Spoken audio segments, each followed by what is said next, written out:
Terima kasih Anda masih menyaksikan Kompas Petang, Saudara. Pemerintah menegaskan pasal 218 Kitab Undang-Undang Hukum Pidana KUHP yang mengatur tentang pidana terhadap penyerangan martabat lembaga presiden dan wakil presiden bersifat delik absolut, sehingga hanya presiden dan wakil presiden yang bisa melakukan aduan. Menurut pemerintah, pasal ini dibuat untuk membedakan antara tindakan penghinaan dengan kritik yang ditujukan kepada kebijakan presiden.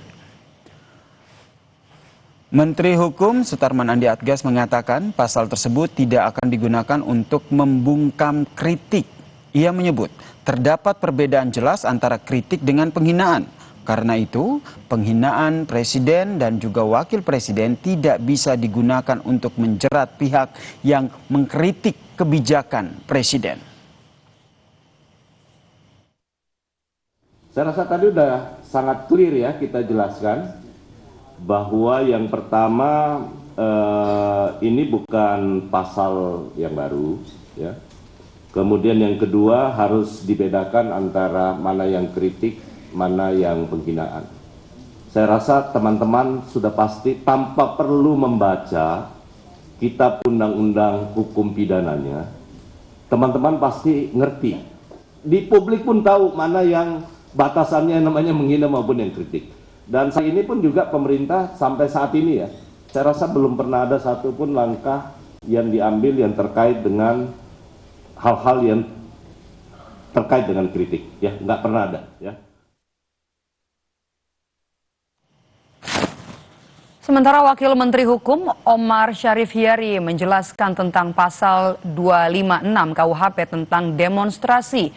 Edi menyebut dalam pasal itu mengatur penanggung jawab demonstrasi harus memberitahu kepada polisi sebelum menggelar aksi demonstrasi.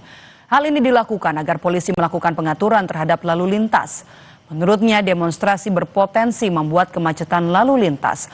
Oleh karena itu polisi harus mengetahui titik jalan yang menjadi lokasi demonstrasi. Edi menegaskan pasal itu tidak menghambat atau melarang orang menggelar demo. Ia menegaskan pasal itu hanya mengatur dan bukan melarang.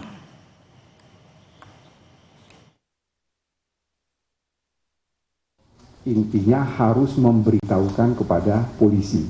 Kata-kata di situ adalah memberitahukan, bukan izin. Mengapa pasal ini harus ada?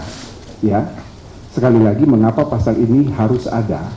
Karena ini berdasarkan pengalaman yang pernah terjadi di Sumatera Barat, di mana sebuah mobil ambulans yang membawa pasien itu, dia mati di dalam karena terhadang oleh demonstran. Jadi tujuan memberitahu ke aparat keamanan supaya bisa mengatur lalu lintas. Demonstrasi kita menjamin kebebasan berbicara, tetapi kita harus ingat juga bahwa ada hak dari pengguna jalan. Sementara itu, Saudara, masyarakat sipil untuk pembaharuan KUHP mendeklarasikan Indonesia darurat hukum.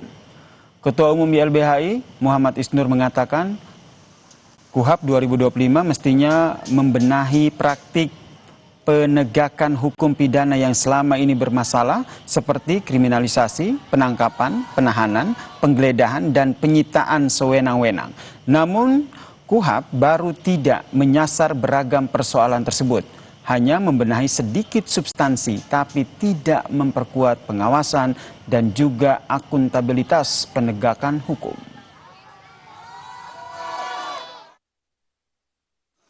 Mana orang sangat mudah digeledah, ditangkap, disita barangnya, dipermalukan, dapat tindakan-tindakan yang tidak manusiawi. Itu adalah potret di mana Indonesia gambarannya seperti itu. Dan harusnya KUHP itu memperbaiki itu semua ya. KUHP dalam prosesnya kemudian hanya memperbaiki tapi nambah-nambah sedikit, tapi tidak memperbaiki bagaimana memberikan pengawasan yang ketat dan akuntabel kepada penegak hukum. Ya, bagaimana polisi nangkap nahan ya masih bisa nahan sendiri gitu. Bagaimana bisa menggeledah, menyita, memblokir bahkan rekening, akun media sosial dan lain-lain